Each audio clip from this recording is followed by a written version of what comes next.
دیکھیں نا نبی پاک صلی اللہ علیہ وسلم نے نا حد بیان کر دی، اور میرا خیال ہے یہ حدیث سمجھنے کے بعد بھی اگر سخاوت کا ذوق پیدا نہ ہو تو پھر بندے کو نا سرجری کرانی چاہیے دل کی۔ نبی پاک صلی اللہ علیہ وسلم نے فرمایا اللہ کے رستے میں خیرات کر کے جہنم سے بچ جاؤ، اللہ کے رستے میں خیرات کر کے جہنم سے بچ جاؤ، اللہ کے رستے میں دیکھ کے جہنم سے بچ جاؤ۔ اگر کچھ نہ ہو سکے تو کھجور کا ایک ٹکڑا ہی اللہ کے رستے میں خیرات کر دیا کرو۔ اگر یہاں بھی ذوق یعنی کھجور بھی پوری نہیں، کھجور کا ایک ٹکڑا، ساری زندگی یہی رونا ہے ہم نے کہ غریب بڑے ہیں، بڑے حالات خراب ہے، ماڑے بڑے ہیں، پوری نہیں پڑتی، اس سے آگے بھی جانا ہے کہ ادھر ہی رہنا ہے۔ دیکھو یاد رکھو، اچھے طریقے سے سمجھ لو کہ فرمایا صدقہ دے، چاہے کھجور کا ایک ٹکڑا ہی دے، ایک ٹکڑا کھجور کا۔ اب سمجھ لیں بات کو، ہمارا جو معیار اب خرچ کرنے کا ہے نا، وہ تو ہم نے امیر لوگوں کے ذمہ لگا دیا ہے، اور امیر بیچارہ بھی وہ کئی دفعہ الجھ جاتا ہے، وہ کہتا ہے جناب کس کس کو دیں، مسجد کو، مدرسے کو، گلی بنانے والوں کو، قبرستان بنانے والوں کو، غریبوں کو، بیواؤں کو، سب کو پتہ چل گیا محلے میں فلانا بندہ امیر ہے، تو ہر ایک کی توجہ اسی کی جانب ہے۔ اور میں نے تو اپنی زندگی میں یہ بھی دیکھا ہے کہ امیر کے پاس پیسے آ جائیں تو لوگ اس طرح شکوہ کرتے ہیں کہ دیتا نہیں، جیسے اس کے نہیں اس بیچارے کے پیسے ہیں۔ اس کے بہن بھائی کہہ رہے ہوتے ہیں دیکھو جی خود کروڑوں کی جائیداد خرید لی، ہمیں 5,000 نہیں دیا۔ بھئی خدا کے بندے پیسے اس کے دے چاہے نہ دے۔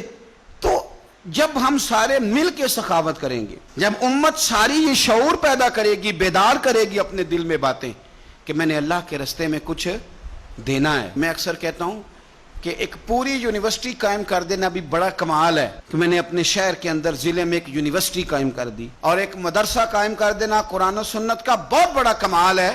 لیکن ہم یہ سارا کچھ نہیں کر سکتے، ایک غریب بچے کا خرچہ تو اٹھا سکتے ہیں کہ نہیں؟ اگر آپ نے ایک غریب بچہ باشعور کر دیا، تعلیم یافتہ ہو گیا، تو آپ نے یونیورسٹی کا کام ہی کیا ہے۔ لیکن ہم اس طرف بھی آنے کو تیار نہیں ہوتے۔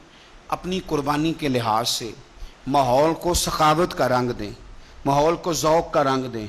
ہمارے ہاں لوگ پوچھنے لگ جاتے ہیں کہ قربانی کا سارا گوشت گھر میں رکھنا جائز ہے؟ بالکل جائز ہے۔ سارا گوشت کیا، پورا اونٹ آپ گھر میں کھا لیں، شریعت آپ کو منع نہیں کرتی۔ لیکن کس نے کان میں بتایا تھا کہ قربانی کے بعد گوشت ملنا ہی نہیں؟